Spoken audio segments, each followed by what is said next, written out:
In most anime, villains are written like this. Because most of the time, they're not written like a human being, they are written to be meat. Just another nameless victim of an Isekai protagonist in their journey of being OP. But Algard isn't that guy.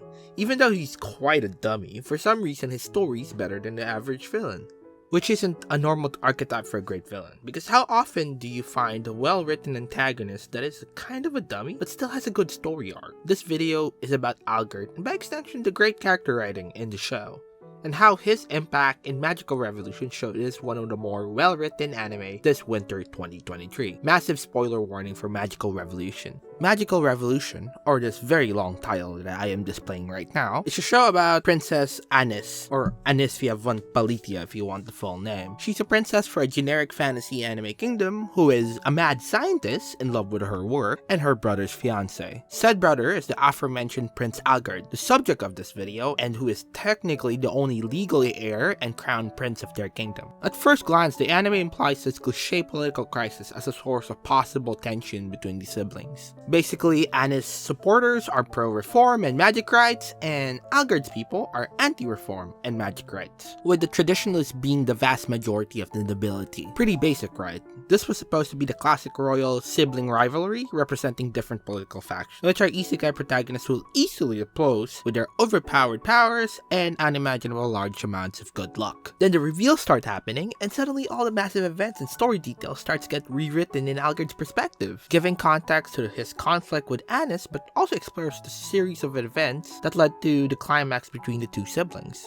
Algard is actually an extreme reformist and intends to go full Stalin and unalive his traditionalist allies the second he ascends to the throne. He hates the oppressive structures of the aristocracy and political elite that maintains magical, political, and economical inequality between the common man and nobility. His actions of trying to perform a coup is actually a political play to centralize power and use the resources the traditionalists have in order to implant some magic stuff into him and be able to beat Anis in combat. Pretty stupid really, because once he empowers those suckers, they actually will get politically stronger after the coup and complicating his gulag plans. But these drastic and stupid actions not only stem from his political radicalization, but also from his insecurity of being the lesser child. Anis voluntarily disinherited herself from the throne before the events of the anime, because she wanted to focus on her science and, more importantly, didn't want to damage the relationship she had with her brother. But that action has pretty much solidified his growing insecurity, because even at a young age, Algard's parents unknowingly has been too vocal on Anis' accomplishments, which is a great shortcut in real life and narratively to create lifelong insecurities for underachieving kids that you are raising. A direct quote continuously repeated in the show that lived rent-free in his head was, "If she wasn't a girl, if she wasn't a heretic," implying Anis' intelligence, achievements, cunning, and charisma made her the better heir, even in the backdrop of possible political instability from traditional elements of their government, the sexist pushback against her ascension towards her coronation as queen, and her previously voluntarily disinheriting herself. That was when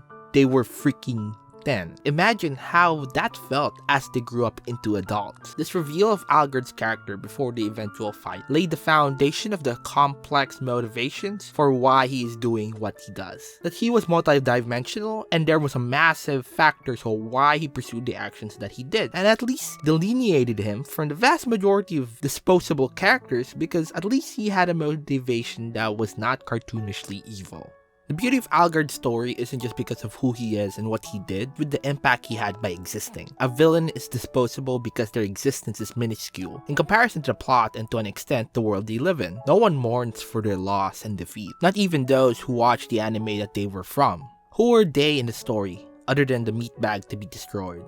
Do you even remember their names? Villains are supposed to be people, especially if they are evil, because doing horrible things always comes from a place of human imperfection. Whether it be individualistic selfishness or collective purpose, both of those things come from a narrative that you are the good guy of your own story. Which makes what happened with how Magical Revolution treated Algard extremely interesting. The episode Algard was defeated, he wasn't forgotten. He didn't just disappear, but this built up tension and emotions between him, his sister, his parents, and everybody around him exploded. The consequences of his actions not only to his future, but his family made its presence known. His royal parents, whose human imperfections of not being good enough, allowed this level of hatred and anger to exist. They now face the reality of having a child, their child, guilty of treason. More than that, they have the royal duty to sentence their own son. Can you imagine that? The level of pain and anguish a parent had to be in. Not only did you fail your child as a parent, but you also have to be the legal authority to punish him. Watching this from the sidelines as a parent was already heartbreaking, but being the person who needs to carry out the punishment, that just marks you, no matter what the circumstance. Anis herself is devastated by Algard's actions,